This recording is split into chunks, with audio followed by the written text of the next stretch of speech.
Before we start, I want you to really imagine this. No phones, no money, no clocks. When I first thought about that, it honestly felt impossible. We're so used to measuring every second of our lives. So, thinking about a world guided only by nature really changes how you see history.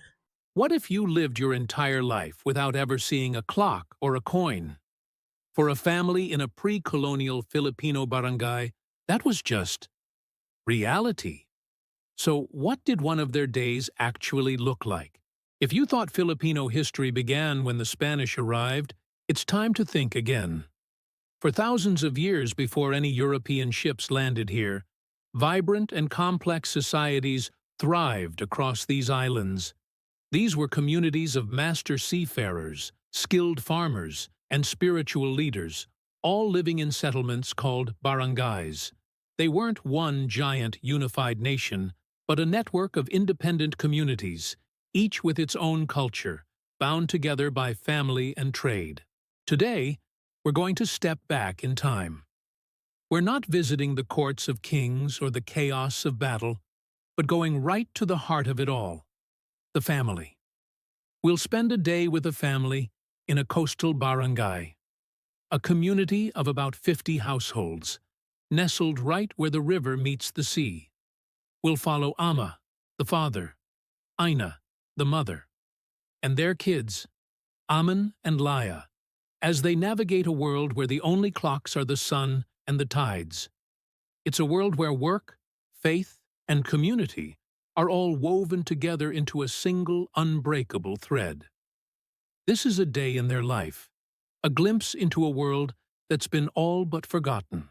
What really struck me here is how natural everything feels. No rush, no deadlines, just instinct and experience. When I learned about the Timawa class, I realized how different freedom meant back then. It wasn't about wealth, it was about contribution. The day begins not with an alarm, but with a subtle change in the air. The deep black of the tropical night softens into charcoal gray, and the first bird calls echo from the mangrove forest. For Ama, the father, this is the signal. He rises from his woven sleeping mat, his movements quiet and practiced. Why would he need a clock? The rhythm of the sea and sky dictates everything. His family belongs to the Timawa class, the free men of the barangay. They're not nobles, but they're not servants either. They're the backbone of the entire community. He makes his way to the shore where his banca, an outrigger boat carved from a single log, is waiting. The air is cool and salty. Other men from the barangay are also getting their boats ready, their low voices a familiar hum in the twilight. They aren't competitors.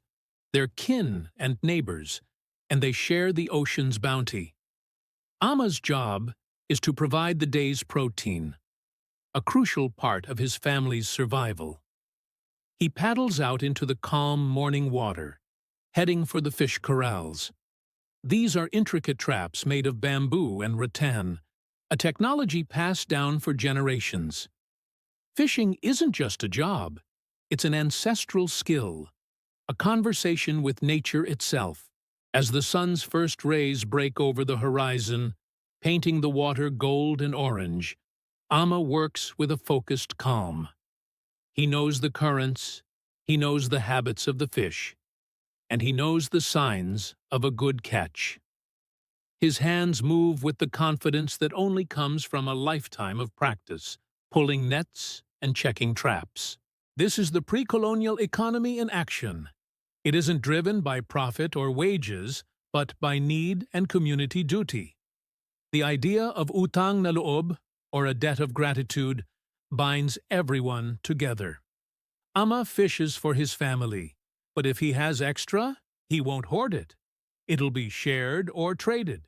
He might trade a big fish for a basket of sweet potatoes from an inland neighbor, or for some pottery made by another family. This is a world of barter, where value is measured by usefulness, not by gold or silver. The fish he brings home are more than just food. They're his part of a complex web of give and take that ensures everyone survives and thrives together.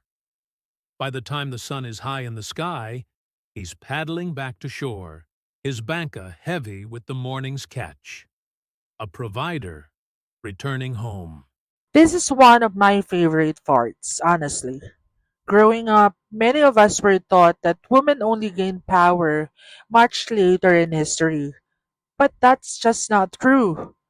Pre-colonial Filipino women were already leaders, negotiators, and decision makers, and that really deserves more attention. As Ama returns, the barangay is buzzing with life. The steady thump, thump, thump of rice being pounded in wooden mortars is the village heartbeat. This is the world of Ina, the mother, and her daughter, Laya. While Ama's domain is the sea, Ina's is the hearth, the very center of the family's economy. Her day started right after Ama left, not with a net, but with a heavy pestle. Pounding the husk off the day's rice is a tough, essential chore that happens every single day. Rice is the foundation of every meal, but Ina's role goes way beyond the home. Now, if you're picturing a pre-colonial woman as meek or powerless, that's an image painted by centuries of colonization. The reality was very different. In this society, women had real power. Ina, like other women here, could own property, inherit a family name, and even run her own business. She's the family treasurer, managing their resources with a sharp eye. Today, after the rice is pounded and the morning meal is eaten, Ina gets ready for the traders. Their coastal barangay is a small hub for commerce. Soon, Chinese or Bornean merchants might sail in, their ships filled with porcelain, silks, and beads. Ina inspects the beautiful textiles she and Laya have been weaving, and the dried fish Ama set aside. She will barter with these traders directly, negotiating with a confidence born from experience. It was often the women who handled these vital economic exchanges, connecting their small community to a much wider world. Meanwhile, where are the kids, Aman and Laya? They aren't in a schoolhouse. The world is their classroom. Their education is a hands-on apprenticeship for life. Young Aman might be helping his father mend nets, learning the names of the fish, or tending to a small patch of taro and yams. Laya sits with her mother, her small hands learning the intricate patterns on the loom, a skill that's both an art and a valuable trade. They learn by doing, absorbing the skills they'll need to one day be contributing members of the barangay. They're taught to respect their elders and the importance of family, values that are the bedrock of their entire society. When people talk about bayanihan today, it's often treated like slogan. But back then, this was survival. Watching neighbors help without expecting anything back really makes you question how different our modern communities are. The afternoon sun is hot, but work in the barangay continues, cooled by a sea breeze rustling through the coconut palms. This is when the family's life really overlaps with the wider community. A neighbor's nipa hut was damaged in a storm, and it needs a new roof. No one signs a contract or offers payment. Instead, people just show up to help. This is bayanihan in its purest form, that spirit of communal unity. Ama joins the other men, climbing the bamboo frame of the house to lay down fresh nipa palm leaves. Ina, Laya, and the other women prepare food and drinks for everyone. The kids play nearby, but they're also watching, absorbing this crucial lesson in mutual support. In a world without insurance companies or government programs, your community was your safety net. The well-being of one family was the responsibility of everyone. Later, a small argument breaks out. Two fishermen are disagreeing over where a fish trap was placed.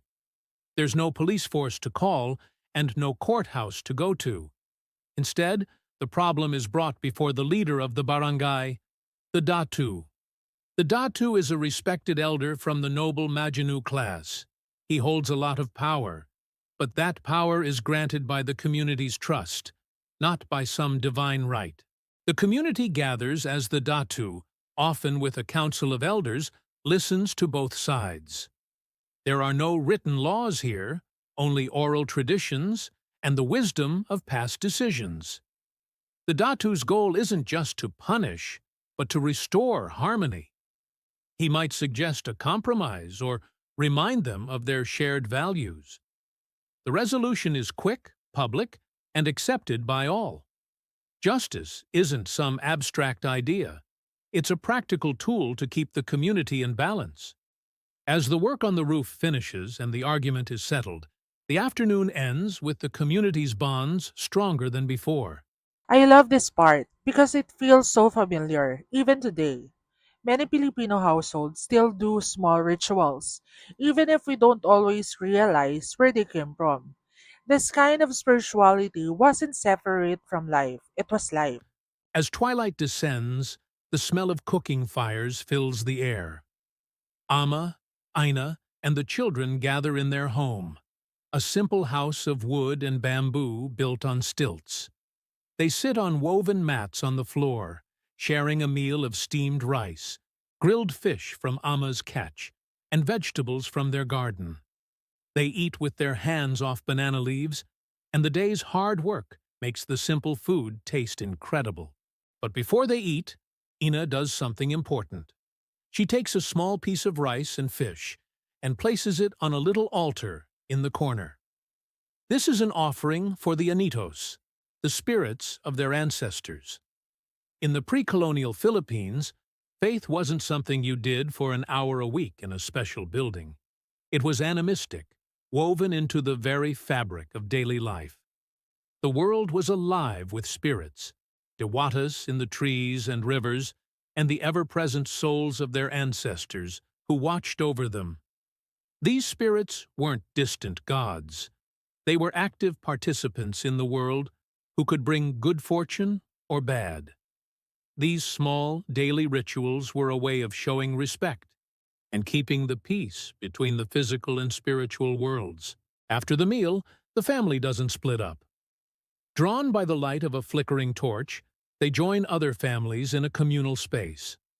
An elder of the barangay, his face a roadmap of countless seasons, begins to tell a story. He isn't reading from a book. He's speaking from memory.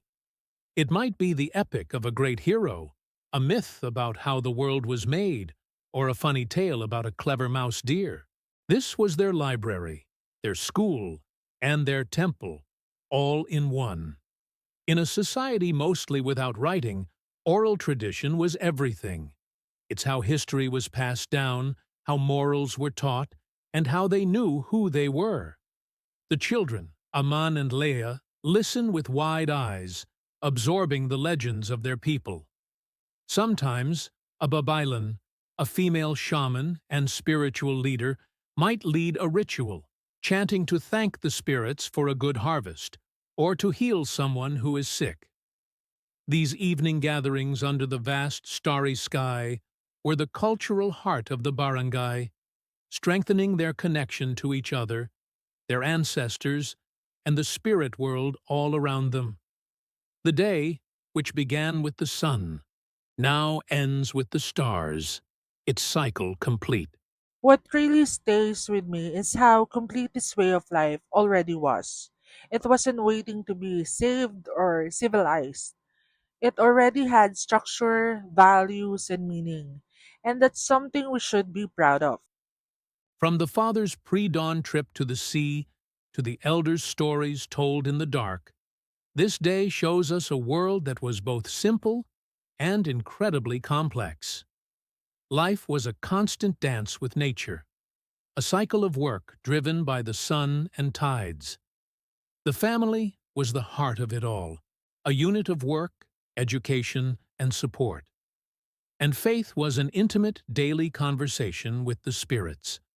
This was life before the Spanish galleons ever appeared on the horizon. It wasn't a primitive or empty existence waiting for history to begin. It was a self-sufficient, deeply connected way of life, built on community, reciprocity, and a profound respect for tradition. And even though centuries of change have reshaped the Philippines, the echoes of this world are still here. The spirit of bayanihan is still alive. The deep bonds of family are still the bedrock of society. And a uniquely Filipino spirituality still endures. By looking back at this one day, we don't just see a forgotten past, we see the resilient, cultural roots of the Filipino people today. And seriously, I love to hear from you because every time I research these topics, I discover something new. Your comment actually helps shape what stories we explore next. If you found this glimpse into pre-colonial life fascinating, make sure to like, subscribe, and hit that notification bell for more dives into our history. What part of the Barangay family's day surprised you the most? Let us know in the comments below.